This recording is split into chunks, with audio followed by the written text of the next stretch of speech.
안녕하세요. 레저 산업을 즐겁고 활기차게 분석해서 설명해 드리는 담당 멘토 김기동입니다. 오늘 알아볼 GKL 실적은 계속해서 좋아지고 있는데 왜 이렇게 주가가 반응을 못하는지 궁금해 하시는 기업인데요.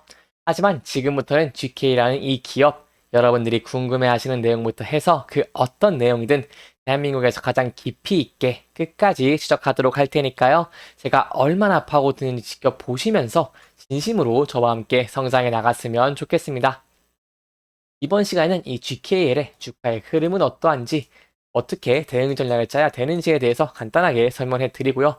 이 중국 단체 관광객의 현황에 대해서 설명을 드리면서 이 GKL에 대해서 호재인지 악재인지 어떤 영향이 있을지에 대해 좀 자세하게 설명해 드리는 시간을 가져보도록 하겠습니다.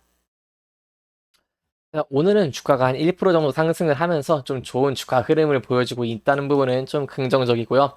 제가 저번 시간에 얘기를 했던 21선을 좀 지지를 해주는 모습을 보여주고 있고, 조금 있으면 이 11선 위로도 조금 상승을 할 수 있을 가능성이 있기 때문에 이 11선 위로 안착을 하고 주가가 조금 더 이렇게 안정적으로 흘러간다면은 이 GK에 대해서 좀 긍정적인 전망을 기대해 볼 수 있겠습니다. 하지만 반대로 11선을 좀 무너진다면은 이 13,000원대까지 한번 지켜보시고 이 부분을 좀 하락한다면 조금 보유 비중을 줄이는 것도 좀 안정적인 투자가 될 수 있지 않나라고 한번 생각을 해볼 수 있겠고요. 이 주가가 조금 상승을 하면서 만약에 이동평균선들을 다 위로 추세로 상승을 해준다면은 25,000원에서 16,000원 사이까지 조금 전 고점까지는 이 상승 기대를 조금 해볼 수 있겠습니다. 물론 그렇게 되려면은 이렇게 거래량이 크게 붙으면서 살려는 사람들이 많아야지 그만큼의 매물을 소화하고 상승을 해줄 수 있겠고요.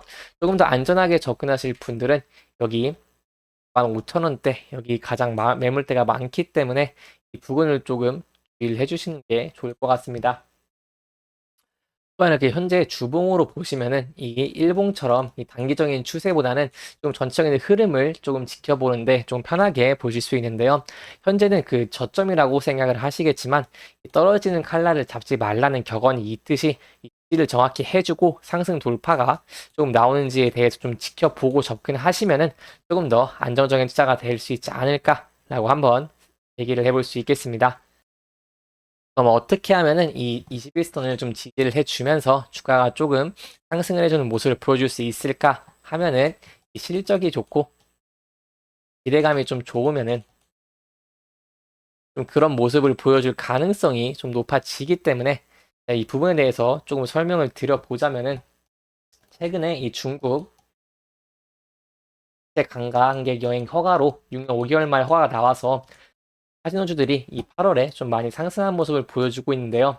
이 기대감을 유지를 해야지 이 주가도 계속해서 좀 견고하게 안정적으로 흘러갈 수 있지만 이 현재의 좀 상황을 살펴보자면은 예상한 것보다 중국인의 유입세가 조금 적은 것 같은데요. 이 부분에 대해서 좀 자세하게 설명해 드리도록 하겠습니다.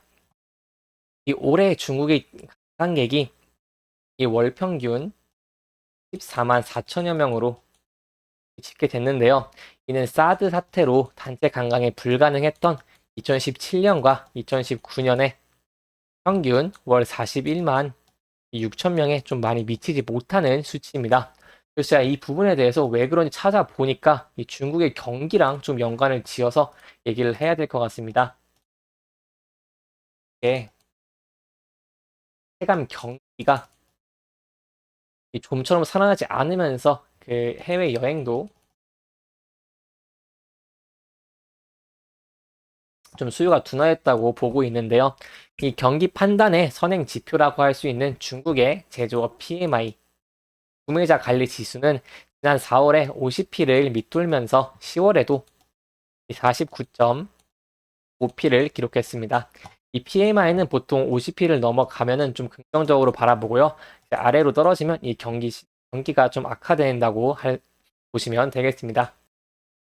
이 또한 소비자 신뢰 지수도 지난 9월에 87.2포인트를 기록을 하면서 이 100포인트 밑에서 좀 부진한 흐름을 보여주고 있는데요. 이 부분은 좀 부정적이고 저희가 또 생각을 해봐야 되는 게 이 중국 관광객들의 특성을 파악을 해야지 여행의 수요가 어떻게 증가를 하는지 알 수 있기 때문에 특성을 좀 얘기를 해보자면은 이 중국 관광객의 특징이 좀 변화를 하였는데요. 이 생각보다 이 개별 선호도가 높아지면서 이 방문 연령층이 나이가 과거만큼 높지 않고 좀 나아졌고요. 또한 이 관광 수입도 벌어지지 못하고 있는 것인데요.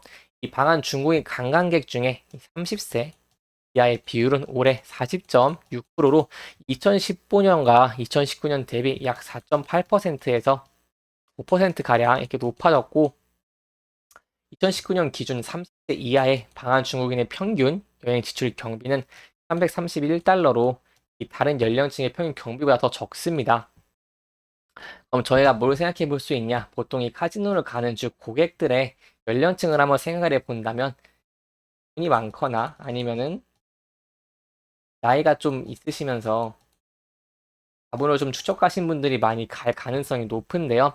그렇기 때문에 중국인 관광객 중에서 30세 이하의 비율이 좀 많이 온다는 것은 그만큼 카지노 업계에 있어서는 조금 부정적이라고 할 수 있겠고요. 제일 중요한 문제라고 생각하는 게 환율입니다. 아까 말씀드린 이 강하게 줄어든 이유 중에 또 하나가 이 엔화보다 원화가 강세인 점도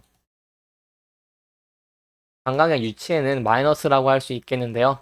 2019년 대비 23년 원 위안 환율 상승률은 이 9.7%를 기록했고요. 이 반면에 엔 위안 환율 상승률은 4.3%에 달했습니다. 따라서 이렇게 엔화 가치가 크게 떨어지면서 일본 여행에 대한 수요가 증가를 하였고 한국의 여행지 경쟁력이 떨어진 것이라고 할 수 있겠는데요. 이 카지노에게 있어서 아까 말씀드린 것처럼 가장 중요한 변수는 이 환율입니다. 외국인을 대상으로 하는 카지노 산업들은 이 여행 산업과 매우 유사하다고 할 수 있겠는데요. 이 국내를 방문하는 여행객의 숫자가 증가해야지 이 카지노를 방문하는 외국인 숫자도 증가를 하기 때문입니다. 따라서 외국인 관광객의 국내 여행 수요를 결정짓는 가장 중요한 요인은 이 환율이라고 할 수 있는데 이 환율 변동에 따라서 이 자국의 통화로 얼마의 원화를 사용할 수 있는지가 결정되기 때문인데요. 이러한 측면에서 환율 상승, 원화 가치 하락은 카지노 산업의 긍정적인 측면으로 보일 수 있습니다. 이 환율이 상승한다는 것은 동일한 외국 통화 대비 많은 원화를 사용할 수 있다는 것이고요. 이것은 원화를 싼 가격에 사용할 수 있다는 것과 같은 이야기이기 때문입니다. 따라서 이 환율이 증가한지를 보면서 조금 접근을 하시는 게 좋을 것 같습니다. 이렇게 이번 영상은 이슈들과 전체적인 흐름을 조금 짚어보면서 진행을 했고요.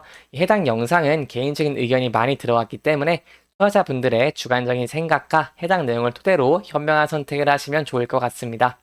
이 영상 잘 보셨다면 좋아요와 구독 부탁드리고요. 해당 영상뿐만 아니라 데이업을 두는 그 누구보다 열정적인 멘토들이 많으니까요. 부디 타 종목의 영상도 시청해 주시길 바라며 오늘 영상 마무리하도록 하겠습니다. 끝까지 시청해 주셔서 감사합니다.